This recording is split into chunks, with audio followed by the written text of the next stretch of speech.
अस्सलाम वालेकुम रहमतुल्लाहि व बरकातुहू। अल्हम्दुलिल्लाह व अस्सलातु वस्सलामु अला मन ला नबी बाद। हम गुज़िश्ता जो इतवार को हमने क्लास मुनक्किद की थी उसके अंदर हम आसान तशख़ीस यकीनी इलाज के मौजू के तहत हम तशख़ीसी उमूर को देख रहे थे, समझ रहे थे और ये सिलसिला हमारा आगे भी चलता रहेगा। मुबादियात पे किसी भी तबीब का मुकम्मल तौर पे उसकी गिरफ्त का होना बहुत ज़रूरी है। इसी की रोशनी में उसने बहुत सारे उमूर को बआसानी हल कर दिए।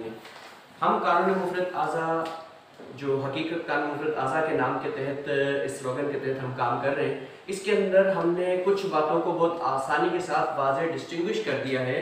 वो क्या किया है कि जो मुबादियात और जो उसूल ज़वाबित हम पढ़ेंगे वही हम अमले जो इलाज मुआवजा करेंगे, तशख़ीस करेंगे, इलाज करेंगे, उस सब के अंदर वही उसूल होंगे, ऐसा नहीं कि उसूल बदलते रहे।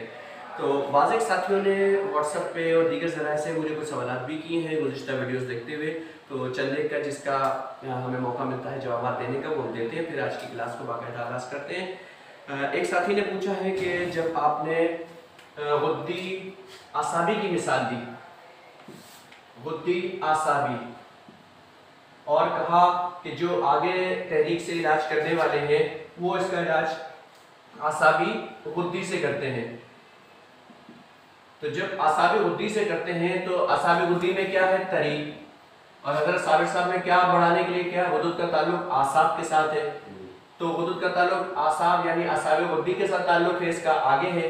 तो ये मजमूई तौर पे 4 नंबर है, ये मजमूई तौर पे इसको 1 नंबर तहरीक कहते हैं, 6 नंबर तहरीक कहते हैं इसको। तो जब हमने गुद्दी आसाबी का इलाज 5 नंबर, इब्तिदा में गलती हुई, 5 नंबर और 6 नंबर से जब इसका इलाज किया गया गुद्दी आसाबी का, तो इसके अंदर ऑलरेडी तरी तो बढ़ रही है और यहाँ पर भी तरी बढ़ाने के लिए कहा गया है कि भाई इस तरी को बढ़ा दो। तो जब इसको बढ़ा दो तो आसाबी गुद्दी में तरी ही तो बढ़ी है। इस सवाल पे बात हुई, हमने कहा कि हज़रत साबिर साहब रहमतुल्लाह अलैह ने कहा कि ये जो गुद्दी आसाबी, इसमें जो गुद्दी लफ्ज है ये किसको? आज़ा की मशीनी हालत को बता रहा है कि ये मशीनी हालत में ये तहरीक में है, ठीक है। और ये खून के अंदर जो दूसरी खिल्त इस अज़ू से ताल्लुक की बिना पे जो पैदा हो चुकी है इसको बढ़ाना है, यानी ये वाली खिल्त जो खून में है कीमियावी तौर पर और ये पैदा हो चुकी है, इसको बढ़ाना है। अच्छा, हम इस बात को मजीद वाज़ेह करने के लिए एक और काम करते हैं, इसको उलटते हैं। अब हम करते हैं आसाबी गुद्दी करते हैं कि ये मरीज है, तहरीक में है और अब इसका इलाज क्या करें। तो आसाबी गुद्दी का इलाज, अब यहां पर किसको बढ़ाना था? गुद्दी को, ऐसा ही था ना। और इसमें आसाब में ताल्लुक किसके साथ है? हुदूद नाकला के साथ। इसमें हुदूद का ताल्लुक किसके साथ था? खबर रसा आसाब के साथ। खबर रसा आसाब आसाबी गुद्दी में होते हैं, तो आसाबी गुद्दी ने गुद्दी को बढ़ाना है। अगर इस बात के तहत जो यहाँ पर साथी बात कर रहे हैं, अगर उसके मुताबिक देखा जाए तो इसको बढ़ाना है, तो क्या इसका इलाज पिछली तरीके से करेंगे 5 नंबर से? गुद्दी आसाबी से क्या इलाज करेंगे? क्या कभी कोई पीछे जाकर के इलाज करेंगे? फिर तो ये सवाल आएगा ना ज़हन में, क्योंकि आप पीछे जाके, कोई भी पिछली तरीके से इलाज नहीं कर रहा, अगर कोई करेगा तो गलत है, तो फौरन आगे वाली पे भी हम कह देंगे गलती होती है। तो अगर वो फौरन पिछली वाली तरीके से करेगा तो कैसे सही हो सकता है? अगर इस बात को ले, हमें तो ये बात समझनी है कि ये किस फंक्शन की नुमाइंदगी कर रही है, ये किस सिस्टम को बता रही है। जो गुद्दी आसाबी में हज़रत साबिर साहब रहमतुल्लाह अलैह ने वहां मिसाल गुद्दी उज़लाती की दी थी और ये बताया था कि खून के अंदर ये उज़लाती वाला जो मादा है ये पैदा हो चुका है, इसको बढ़ा दो, इसको बढ़ा दो, इसमें शिफा है। तो जब इसको बढ़ा दो, इसमें शिफा है, तो आसाबी गुद्दी में, तो फिर इस गुद्दी को बढ़ाने के लिए गुद्दी आसाबी कर दो। अगर वो कहते हैं कि नहीं जी आसाबी गुद्दी हमने सही किया, अगर गुद्दी आसाबी के इलाज में आसाबी गुद्दी सही है तो फिर आसाबी गुद्दी का इलाज गुद्दी आसाबी करना पड़ेगा। और अगर यहाँ पर आप आसाबी गुद्दी की बजाय कहते हैं हमने आसाबी उज़लाती करना है इलाज, ये तो एक तरीका खुद भी गलत कर जाएंगे, हमें कहने की जरूरत नहीं। लेकिन 6 का इलाज अगर 1 में करते हैं और वो कहते हैं कि नहीं जी आसाबी उज़लाती हम इलाज करेंगे, तो जब आसाबी उज़लाती इलाज करेंगे तो क्या होगा? आसाबी आसाबी गुद्दी, इसकी जगह पे उज़लाती आ गया, तो ये हुदूद से पीछे उज़लात है। हज़रत साबिर ने तो कहा था इसको बढ़ाना है, इस पूरी तहरीक के अंदर कहाँ ये बढ़ रहा है? इतराज तो वो होना चाहिए जो हर जगह पूरा हो। हम तो जो बात बयान करते हैं वो हमारी तमाम जगहों पे हमारे सारे साथी जानते हैं, जो इलाज मुआवजा कर रहे हैं उन सबको पता है कि हमारी बात हर जगह पूरी फिट होती है, हम कहीं से बाहर नहीं निकलते। तो इस तरह से ये एतराज सही नहीं होता। तो एतराज करने वाले पहले अपने एतराज के अंदर वजन लाएं, वजन लाएंगे तो इंशाल्लाह ताला उनके एतराज को भी हम मान लेंगे और दुरुस्त कर लेंगे इंशाल्लाह। उम्मीद है साथियों को बात समझ में आ गई होगी, ना ही हो तो हम इंशाल्लाह दोबारा इस पे बात कर सकते हैं।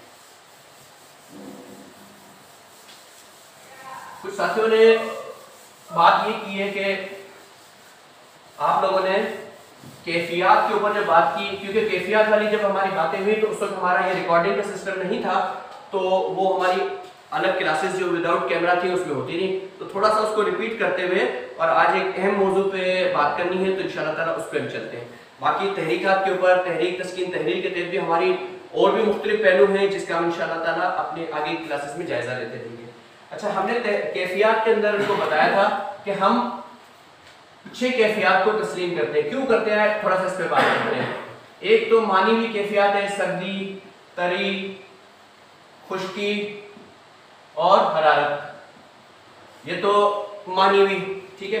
हमने इसमें क्या चीज का इजाफा कर दिया कि रोशनी और अंधेरा, अंधेरा कह लें, स्याही कह लें इसको, क्योंकि अंधेरा स्याही होता है, उस निस्बत की वजह से इसको हम अंधेरा या स्याही भी कह लेते हैं। अब सर्दी, तरी, खुश्की, हरारत, रोशनी और अंधेरा।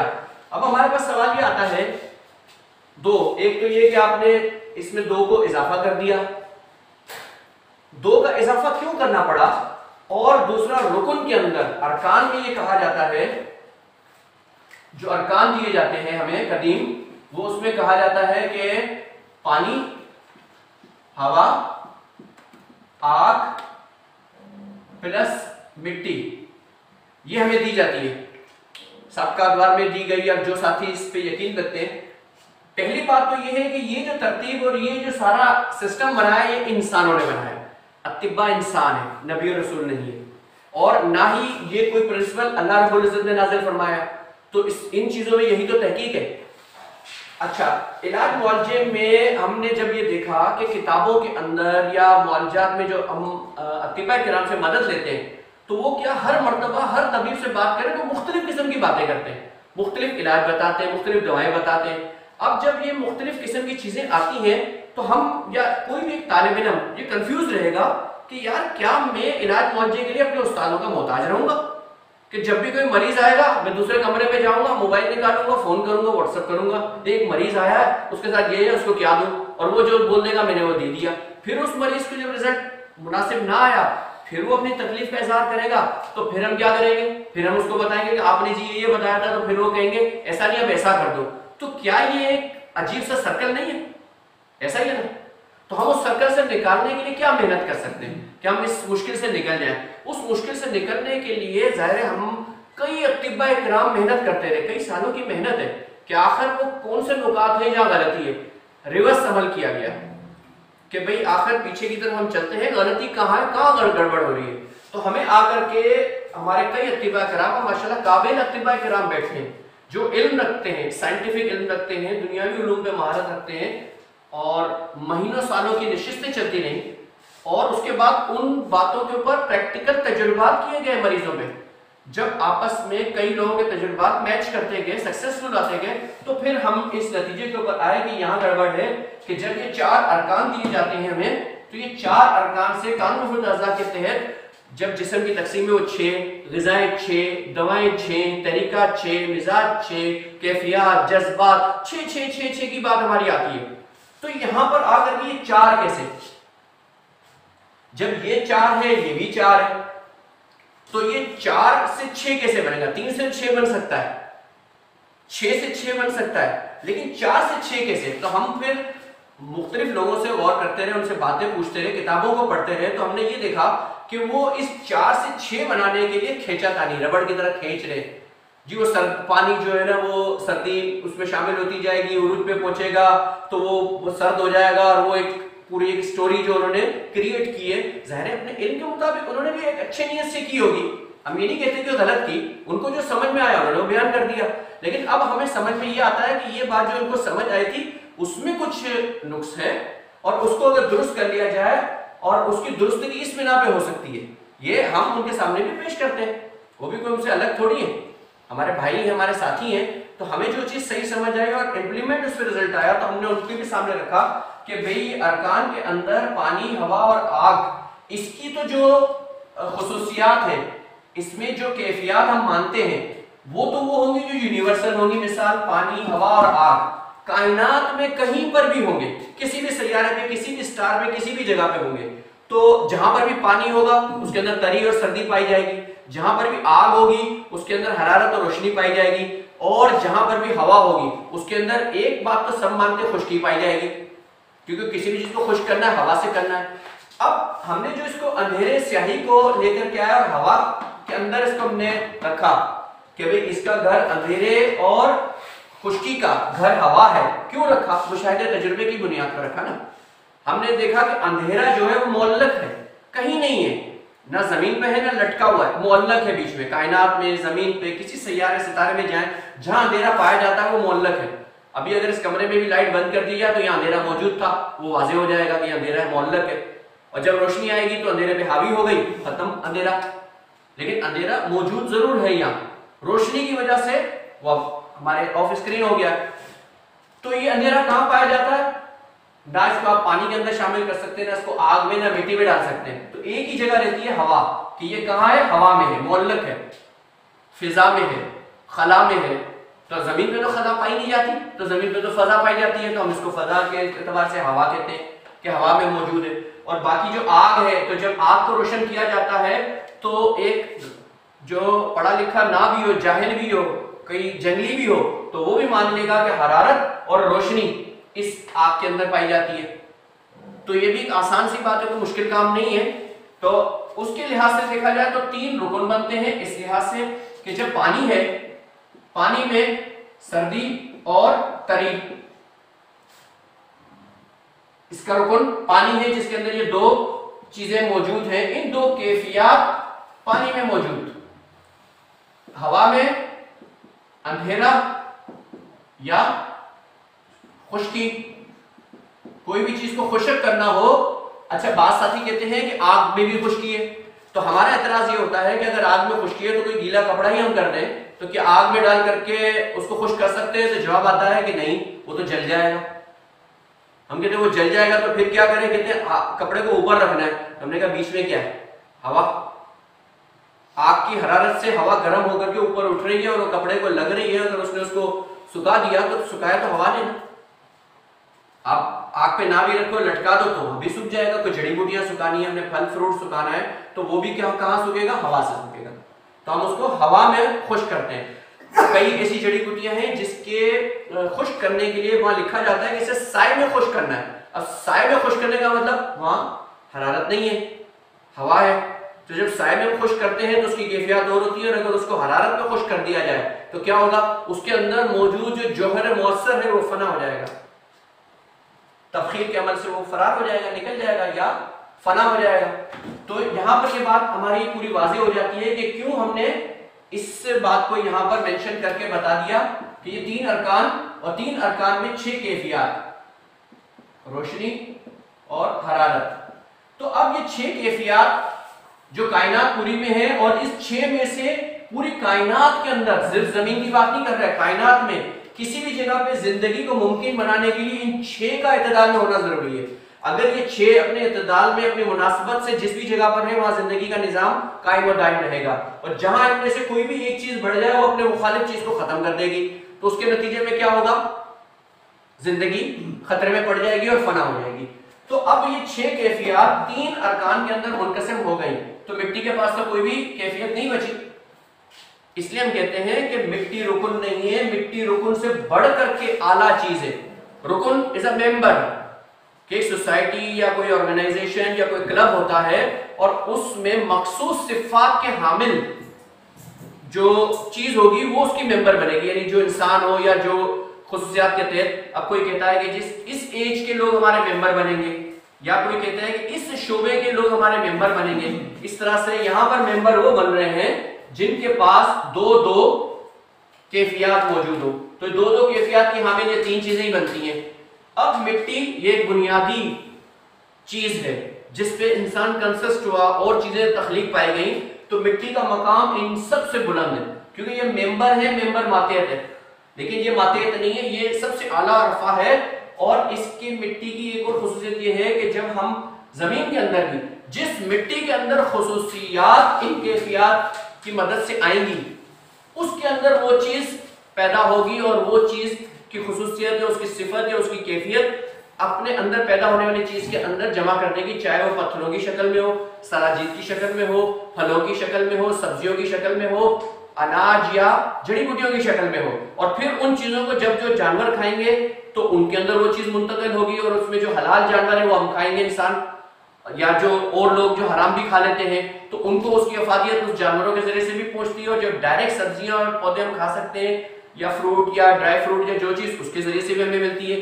अब ये खासियत मिट्टी के अंदर इनकी मदद से शामिल हो गई उस चीज के प्रोडक्ट के अंदर, और वो प्रोडक्ट जब हमारे जिस्म में जाएगी, जिस्म में जाने के बाद आखिर में मुख्तलिफ हजूम के मराहिल से गुजरने के बाद जब क्या करेगी, इखलाक की जो शक्ल लेगी, तो उस इखलाक की शक्ल लेने पर जब उसका मिजाज का तायुन हो जाएगा कि ये मिजाज उस पर लगा दिया जाएगा, तो उसके अंदर से जो एक लतीफ चीज जारी होगी वो यही कैफियत होगी जो दोबारा रिलीज होगी और वो हमारे जिस्म के उस मतलूबा काम को पूरा करेंगी।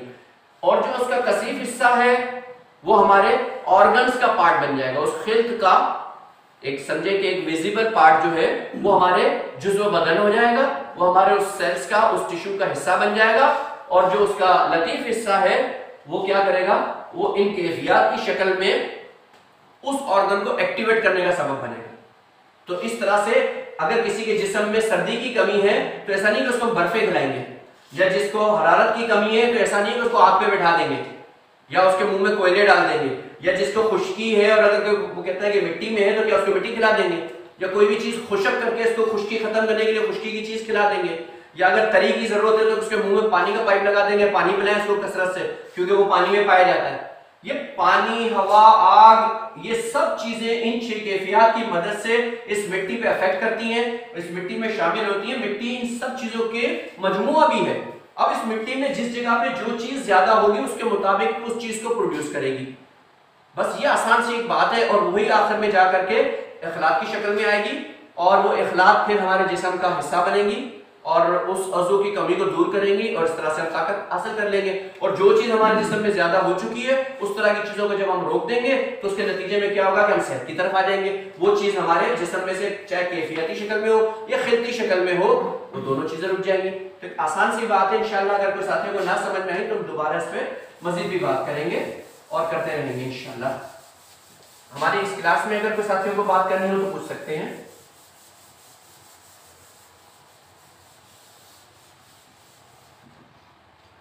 अच्छा, आज हम चाह रहे हैं कि काफी साथियों की फरमाइश भी आई है, कुछ हमारे पाकिस्तान से बाहर साथी भी हैं, उनकी तरफ से भी बात आई है, तो हम फिलॉसफी की क्लास को ग्रेजुअली बीच बीच में करते रहेंगे। हम महीने में इसको मुनकसम करेंगे, हम तकसीम करेंगे कि एक इतवार पे हम एनाटॉमी और पैथोलॉजी और फिजियोलॉजी के एतबार से कुछ मुनक्कद करें, और एम्ब्रियोलॉजी के हवाले से इंशाल्लाह हम बहुत जल्द एक सिलसिला शुरू कर लेंगे इसमें, कि जिसमें ख़वातीन के अय्याम से हम मामला शुरू करेंगे कि उसका जो पीरियडिक साइकिल है वो कितने दिनों पे, एक स्टैंडर्ड साइकिल 28 दिन का तस्वर होता है, उस 28 दिनों में खातून के अंदर क्या क्या तब्दीलियां होती हैं, किस तरह से उसको ये अय्याम हेज़ आते हैं, इसकी नॉर्मल प्रोसीजर को हम इंशाल्लाह फॉलो करेंगे।